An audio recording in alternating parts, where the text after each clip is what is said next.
Doctor Randeep Guleria AIIMS के director, उन्होंने चेतावनी दी है कि कोरोना के मरीज बार बार सीटी स्कैन ना कराएं। सीटी स्कैन से कैंसर का खतरा होता है।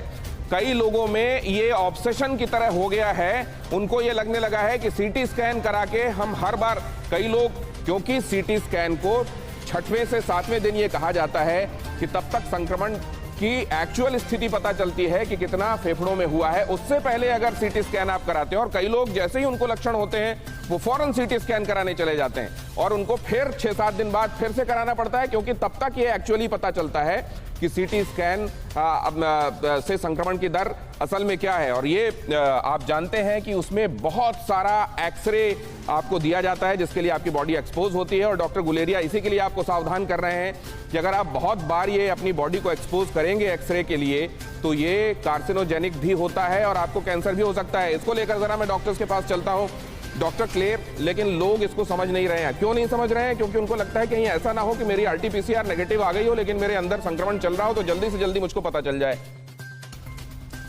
जी देखिए, ये एक इंडिया में बड़ी गलत बात है कि लोग अपने आप डिसीजन लेते हैं, बहुत अपने आप टेस्ट कराते हैं, अपने आप ही दवाई लेना शुरू कर देते हैं और अपने आप दवाई बंद कर देते हैं।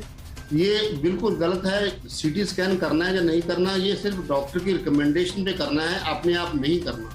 ये जरूर है, ये 1 या 2 सीटी स्कैन करने से कैंसर नहीं हो जाएगा, वो डर भी ठीक नहीं है लोगों में। लेकिन ये बिल्कुल सही है कि रेडिएशन है इसमें, और रेडिएशन शुड बी अवॉइडेड जहाँ तक हो सके।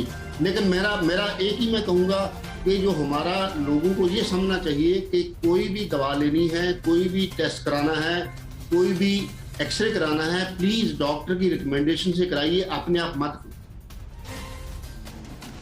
अपने आप ना कराएं, अपने आप ये फैसले ना लें, खास तौर से दवाइयों के संदर्भ में। क्योंकि अभी कुछ देर पहले हम बात कर रहे थे, हमारे पास जो कॉलर्स कॉल करके डॉक्टर्स से बात करने की कोशिश करते हैं, उनमें से एक ने कहा कि मैं मेड्रॉल ले रहा हूं, ये बताइए मुझे लेते रहना चाहिए कि नहीं। उनसे पूछा गया डॉक्टर की सलाह पर, बोले नहीं मैं सुन रहा था कहीं इसलिए मैंने शुरू कर दिया। ये सब काम डॉक्टर्स की सलाह के बगैर अगर आप कर रहे हैं तो आपके लिए और लेने के देने पड़ सकते हैं। गृह मंत्रालय ने ममता सरकार से रिपोर्ट मांगी है। बंगाल चुनाव के नतीजों के बाद हिंसा पर जवाब मांगा है। बंगाल में चुनाव नतीजों के बाद कई जगहों पर हिंसा हुई है, और आपको बता दें नंदीग्राम में खास तौर पर हिंसा देखने को मिली थी, जहां पर शुभेंदु अधिकारी काफिले पर भी हमला हुआ था, और बीजेपी दफ्तर में भी तस्वीर हम दिखा रहे हैं। कई जगहों पर आगजनी हुई, तोड़फोड़ की गई। तो इस हिंसा पर गृह मंत्रालय ने रिपोर्ट मांगी है। तो बंगाल में हिंसा हुई और उसके बाद होम मिनिस्ट्री की तरफ से अब यहां पर जवाब मांगा गया है। पश्चिम बंगाल सरकार से जवाब मांगा गया है। आमोद राय हमारे संवाददाता हमारे साथ जुड़ रहे हैं। आमोद, ये बताया जा रहा है गृह मंत्रालय ने ममता सरकार से रिपोर्ट मांगी है, क्या अधिक जानकारी खबर को लेकर?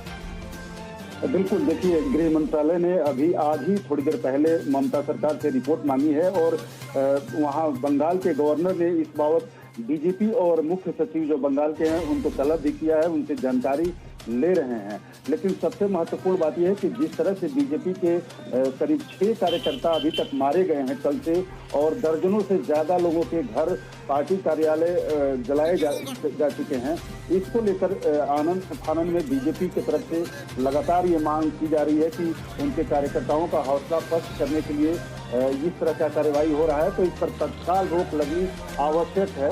लिहाजा गृह मंत्रालय ने अपनी तरफ से इसमें अभी थोड़ी देर पहले बंगाल सरकार से सफाई मांगी है और रिपोर्ट मांगा है कि सच्चाई क्या है, और उसके साथ ही वहाँ के गवर्नर जो हैं उन्होंने मुख्य सचिव और डीजीपी को तलब कर इसकी जानकारी मांगी है। शुक्रिया आपका तमाम जानकारी के लिए। तो चिंताजनक तस्वीरें।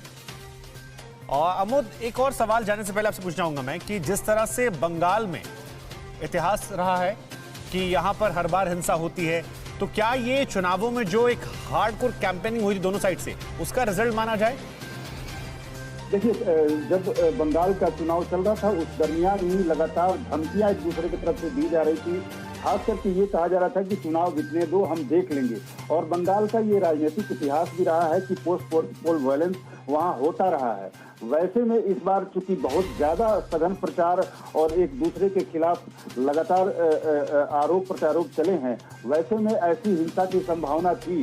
लिहाजा राज्य सरकार खास करके डीजीपी और चीफ सेक्रेटरी को ऐसी घटना ना घटे उसका इंतजाम पहले से ही करके रखना चाहिए था। जिस तरह से प्रोसेसन निकल रहा है चुनाव आयोग के लगातार मनाही के बावजूद और उसी दौरान जो है हमला किए जा रहे हैं, तो ये कहीं ना कहीं एहतियात बरतने में कमी दिखी है और इसीलिए आज गृह मंत्रालय ने रिपोर्ट तलब की है और गृह मंत्रालय ने जवाब तलब किया है पश्चिम बंगाल सरकार से और गवर्नर बंगाल ने डीजीपी और चीफ सेक्रेटरी को समन करके जानकारी मांगी। तो जो चुनाव आयोग ने कहा था कि यहाँ पर इलेक्शन के बाद जश्न नहीं होना चाहिए, वो सारी चीजें यहाँ पर क्या केवल बातों की रह गई? क्योंकि तस्वीर हम देख रहे हैं यहाँ पर बमबाजी की जा रही है, तोड़फोड़ की जा रही है, आगजनी हो रही है, ये सब कुछ यहाँ पर जायज कैसे हो गया? जो जिम्मेदार लोग थे जिन्हें चुनाव आयोग ने कहा था, क्या वो जिम्मेदारी नहीं निभा रहे? देखिए, जो चुनाव एक बार बीतने के बाद चुनाव आयोग का कमान उतना ठीक से नहीं रह पाता, ये जाहिर तौर पे दिखता है। हालांकि जब तक नई सरकार का गठन नहीं हो जाता तब तक चुनाव आयोग की वहां चलती रहती है। लेकिन जिस तरह का पहले से अभ्यास रहा है वो ये रहा है कि वहाँ का जो ब्यूरोक्रेसी होता है राज्य सरकार के साथ ही मिलजुल कर काम करने लग जाता है। वैसे में अभी चुनाव आयोग के इस मनाही के बावजूद वहाँ से कोई असर नहीं दिख रहा है और कल जिस तरह से वहाँ के बीजेपी के सबसे बड़े नेता जिन्होंने मुख्यमंत्री को वहाँ पे मात दिया कि उनको हराया है, शुभेंदु अधिकारी पर भी हमला हो जाता है, तो आम कार्यकर्ताओं पर हमला होना तो बहुत स्वाभाविक है। लिहाजा इसमें पुलिस और प्रशासन की बड़ी भूमिका है और वो अगर इसको नहीं रोकने में सफल होते हैं तो काफी राज्य के बीजेपी के खास करके कार्यकर्ताओं के लिए दिक्कत का सामना करना पड़ सकता है। जी, इसी बीच कैलाश विजयवर्गीय ने भी ममता सरकार पर हमला किया है। बीजेपी कार्यकर्ताओं पर हमले हो रहे हैं, ये आरोप लगाया है।